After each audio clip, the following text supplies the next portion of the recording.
Oh, was ein schöner Manta, was ein schöner Mann. Oh, hey Freunde, schön, dass ihr mal vorbeischaut. Ich bin's wieder, euer Gerd Gribowski und ich muss euch mal was sagen, ne? Die Jungs von Modbricks, ne? Auf die habe ich so einen richtigen Hals. Was sind das für Kerls, du? Die haben überhaupt keine Ehre im Leib.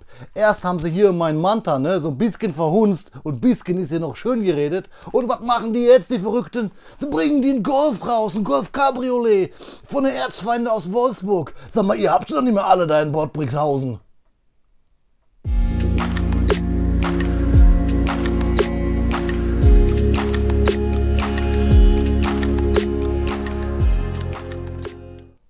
Willkommen in den Open-Klößchen-Scheune. Mein Name ist Gerd Gribowski und Freunde, das, was ich jetzt hier mache, tue ich nur unter Protest, weil diesem Blogstar-Fuzzi, der am Ende wieder kommt und wahrscheinlich wieder alles schön redet, den Gefallen schuldig bin. Freunde, die ehrenlosen Jungs von Modbricks bringen hier so einen Schundburger auf den Markt, so ein Golf Cabriolet, so eine absolute Yuppie-Karre, die 1826808.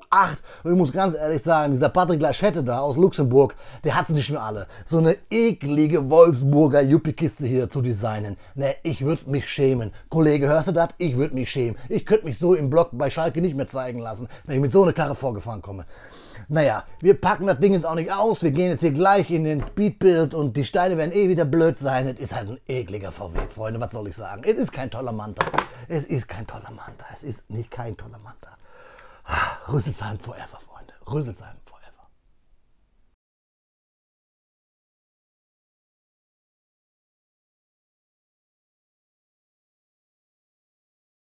Speedbildzeit ist Faktenzeit.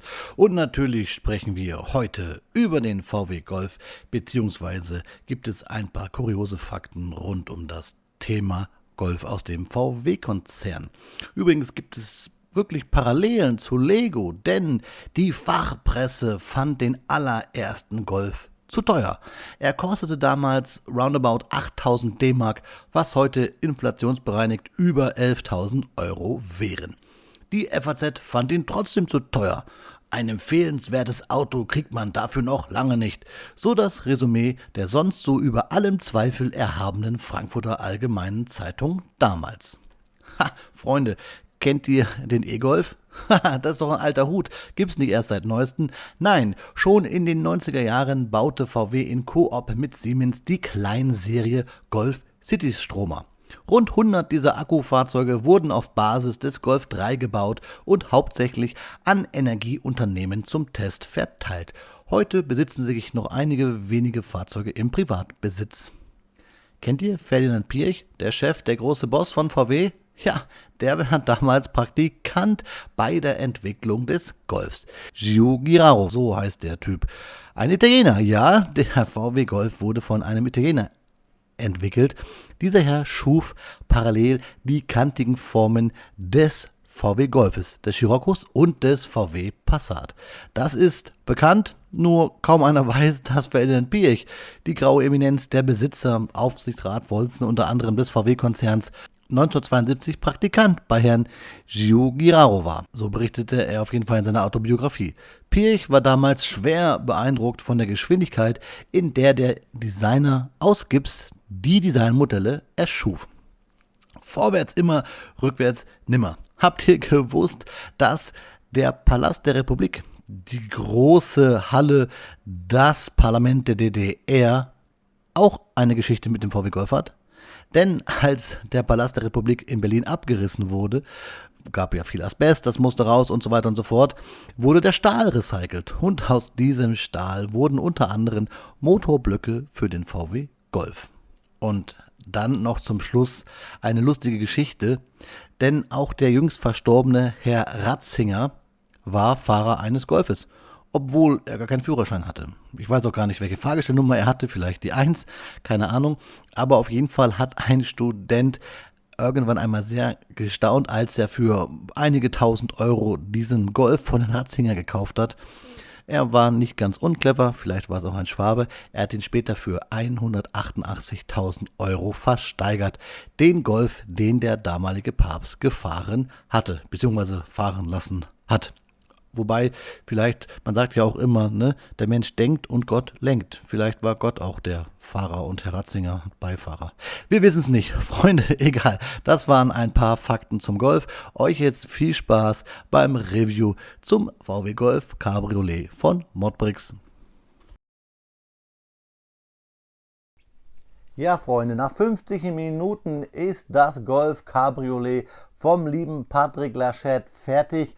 Ich habe es im letzten Jahr bei Twitch gebaut, vielleicht kann sich der ein oder andere erinnern und ich muss sagen, ich bin hin und weg.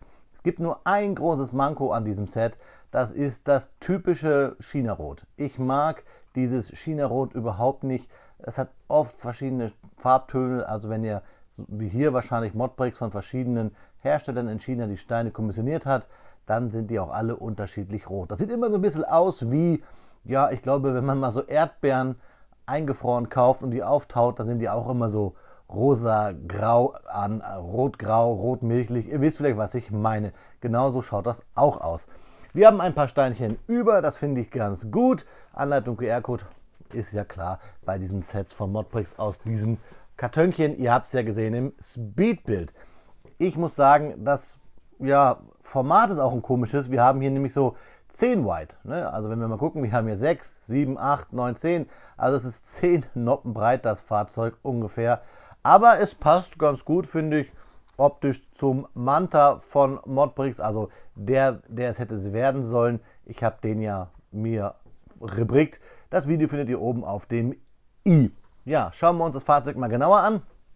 Von vorne den typischen Grill. Hier gab es auch das größte Problem, dass wir nämlich hier diese Platte, die ja schräg ist, hier so drauf zu drücken. Boah, das habe ich erst wirklich mit viel Kraft hinbekommen. Ist auch ein bisschen unter Spannung. Ist eine lustige Bautechnik, damit wir hier so eine leichte Schräge hinbekommen. Die Räder, ja, sehen aus wie die typischen VW-Räder. Vorne ganz klar zu erkennen. Von unten finde ich ganz cool. Alles clean, alles zu und vor allen Dingen auch hier die Abgasanlage gefällt mir. Von der Seite hier die Hackebeile in schwarz als Rückspiegel finde ich ganz cool. Wir haben hier diesen Überrollbügel, sage ich mal, für das Cabrio-Verdeck und hinten halt hier auch schöner Hintern eines Golfs. Die Minifigur habe ich jetzt nur mal reingepackt, damit ihr es sehen könnt, denn das Lenkrad ist ziemlich an der Seite. Wir können auch hier keine zwei Minifiguren reinpacken, wobei ich sagen muss, dass dieses Interieur oder dieser Innenraum richtig geil aussieht.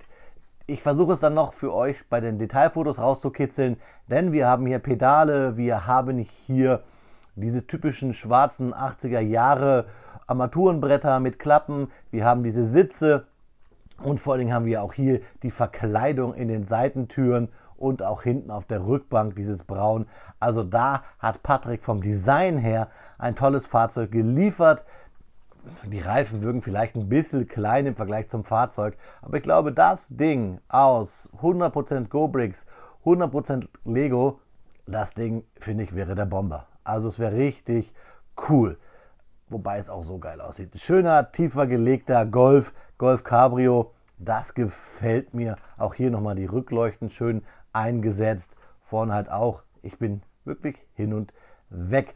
Denn der liebe Blockstar arbeitet ja sein Leben lang im Umfeld des VW-Konzerns und anders als mein alter Ego, der Gerd Gribowski, bin ich wirklich ein Fan der Fahrzeuge aus Wolfsburg. Aber wir stellen jetzt nochmal ganz kurz trotzdem den Manta neben den Golf hier und ich finde, die passen ganz gut zusammen, so wie sie hier stehen. Und auch wenn die Minifiguren nicht so ganz passen, bei beiden passt einer rein, also ein Männchen. Und von daher finde ich, wie sagt man, Mission accomplished. China-Rot, Motorhaube, das ist blöd. Hier das Video ist alles blöd, habe ich euch gesagt, weil es gibt es ja gar nicht fertig. Aber mir gefällt der Golf. Also einfach designtechnisch, ja, ich kann da nichts gegen sagen, weil die Steine halten auch alle, hier fällt nichts ab. Das China-Rot ist blöd, brauchen wir gar nicht drüber reden. Und ich brauche das Review jetzt nicht mehr in die Länge ziehen hier. Ich muss sagen, auch die Bautechniken waren alle easy, auch eigentlich ganz cool. Ich habe es euch gesagt, der Innenraum, das feiere ich. Guckt euch jetzt die Detailfotos an, dann seht ihr auch, was ich mit China-Rot meine. Und dann schauen wir uns zum Abschluss in die Augen, meine Freunde.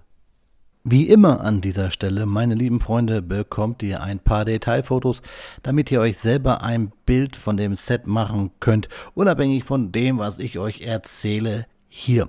Ich für meinen Teil finde es richtig cool, dass Patrick hier ein bisschen Inneneinrichtung gezaubert hat. Wir haben die Pedalerie, wir haben Türverkleidung und wir haben dieses ikonische Armaturenbrett. Ja, Freunde, habt ihr in den 80er, 90er Jahren auch so coole Fahrzeuge gehabt? Schreibt's bitte in die Kommentare. Mein erstes Auto war ein Golf 2 von 1985, meine ich. Automatik, ganz schreckliches Auto. CL in Gold mit Opa-Innenausstattung. Fehlte eigentlich nur noch der gehäkelte Klorollenhalter bzw. Verdeckung auf der Rückbank. Wobei ich glaube, ich hatte sogar eine. Und ein Wackeldackel. Das war mein erstes Auto. Gruselig. Schreibt mir mal euer erstes Auto unten in die Kommentare und schaut vor allen Dingen in die Links in der Videobeschreibung. Den Volkswagen, du hast es doch nicht mehr alle. Wenn ich das den Jungs im Club erzähle, Junge, du bist unten durch. Ja, Gerd, dann ist es halt so. Dann und tschüss. Die Leute wollen im Internet hier objektive Reviews. Nicht mit dir, du bist parteiisch. Mach's gut. Freunde, sorry. Der Gerd ist hier einfach nicht objektiv, wenn es um ein Fahrzeug aus Wolfsburg geht. Und wenn einer Modbricks am objektivsten hier im Internet reviewen kann, dann ja wohl ich, oder? Freunde, Patrick, tolles Design, lustige Bautechnik. Das hier ist kalt verschweißt, das glaube ich kriege ich nie wieder auseinander. Die Rottöne geschenkt. Ich glaube, das Ding aus GoBricks 100% oder aus Lego, vielleicht in weiß oder schwarz, das wäre ein Träumchen. Was meint ihr? Schreibt mir es mal bitte gerne unten in die Kommentare. Wie immer würde ich mir generell sowieso wünschen, wenn ihr mir ein bisschen Feedback zum Video und vor allen Dingen zum Set unten in die Kommentare schreibt. Ein Daumen hoch, ein Daumen runter hilft da ganz gerne. Und ein Abo, wenn ihr noch nie abonniert habt hier auf den Kanal, würde ich mich auch drüber freuen. Aber da seht ihr hier unten ja, da kommt die Bauchbinde. Freunde, immer wenn es um ein Auto geht, sage ich, gute Fahrt, auf Wiederbauen, euer Freund, der Blockstar.